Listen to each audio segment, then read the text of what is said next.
Je voudrais revenir sur certaines visions qui opposent les messages divins pour prouver chacune sa supériorité sur les autres. D'abord, le judaïsme, qui justifie sa suprématie par le fait que le peuple juif est le peuple élu. Ensuite, le christianisme, qui s'approprie le message d'amour inclusif et généralisé et le nie au judaïsme qui n'a visé qu'une communauté restreinte. Et enfin, l'islam, qui se proclame comme la religion du monothéisme est le dernier et ultime message du divin à ses créatures. Je vais appuyer mon affirmation selon laquelle Dieu a adressé un message clair à l'humanité entière, sans réserver le monopole de la foi à qui que ce soit, puisqu'il résonne dans le patrimoine spirituel universel.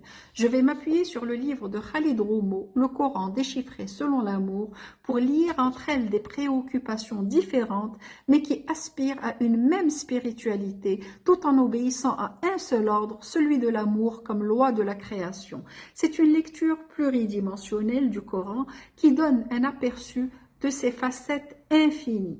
Il s'agit d'aller d'un apparent opaque al-zahir vers le caché al-batin pour émerger et rendre clair ce même apparent et ce sens que nous n'avons pas à inventer puisqu'il existe en chacun d'entre nous, mais à traduire.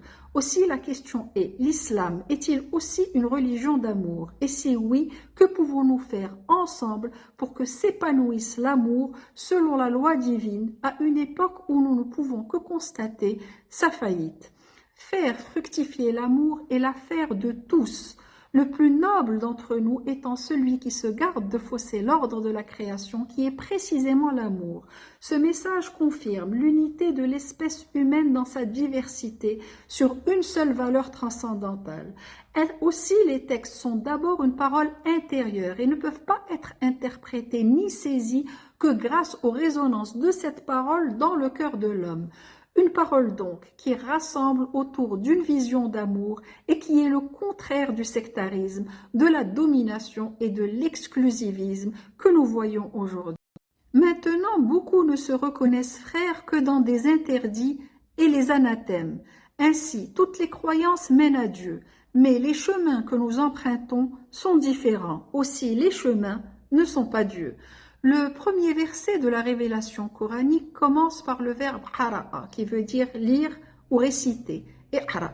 L'expérience de la lecture met en contact Dieu et l'être humain. La foi résulte de ce contact, mais ne peut être communiquée à d'autres par amour. Elle est un don de Dieu personnalisé, à chaque fois renouvelé, en faveur de sa créature, sans qu'aucune ne puisse prétendre au monopole de ce contact et de la foi. Donc seule la foi rassemble les êtres indépendamment de leur religion ou de leur croyance. Il est donc important de réaliser que la lecture du Coran se présente comme une connaissance intime dont les signes évidents sont inscrits dans le cœur des croyants.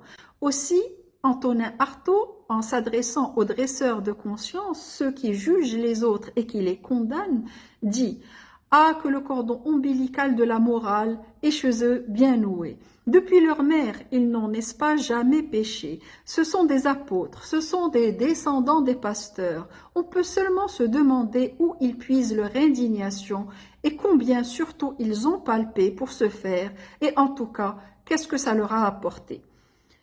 Tout être qui n'intériorise pas la parole de Dieu, qui est un savoir intérieur déposé dans les cœurs, ne dispose pas de la clé de lecture. Tant que cette parole est extérieure pour lui, il est impossible qu'elle résonne en lui.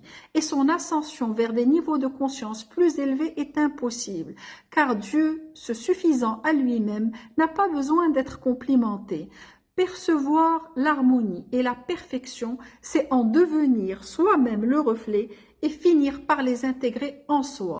2. Le Coran comme un texte fini qui ne peut contenir la parole de Dieu qui, elle, est infinie. Aussi, l'interprétation doit se libérer de la pesanteur de la lettre pour bénéficier de la grâce de l'esprit. L'interprétation n'est pas figée dans le temps puisque le Coran est intemporel et elle doit faire l'objet d'une analyse à chaque fois renouvelée, conforme aux exigences de la vie en société. Le travail de l'ijtihad s'est malheureusement arrêté pour les musulmans au XVe siècle. Et cette parole infinie confirme un savoir préexistant dans la conscience du lecteur. Aussi, il ne peut jamais être question d'une interprétation close, délivrée une fois pour toutes. Rappelons que l'amour est le principe de la création et que c'est l'occultation de cette dimension intime de l'amour divin au profit de considérations extérieures qui minent aujourd'hui les sociétés musulmanes. La paresse spirituelle décrète que l'innovation, le bid'a, est mauvaise, alors que Dieu lui-même est al-Badi'. 3. Le Coran comme un contrat qui scelle le pacte initial de l'humanité qui a témoigné à travers Adam l'unicité de Dieu. Je rappelle qu'Adam n'est pas un être humain, il n'est pas un homme, mais l'âme de laquelle est sortie toutes les autres âmes, c'est-à-dire l'humanité entière. À travers ce pacte, l'être humain s'est vu confier dans la préexistence un trésor, l'amen. Il s'est réjoui de la vision totale de son Seigneur, shahada, et il fut investi d'une mission pour son passage sur terre, le khilafa. Chacun sera jugé par rapport à sa fidélité à ce pacte, en fonction de ce qu'il aura fait du trésor qui lui a été confié et qui n'est autre que l'amour du Créateur pour la création. Si tu n'as pas compris, pose des questions. Si tu as compris, pose-toi des questions et surtout n'oublie pas de lire parce que les réponses se trouvent au bout de tes doigts.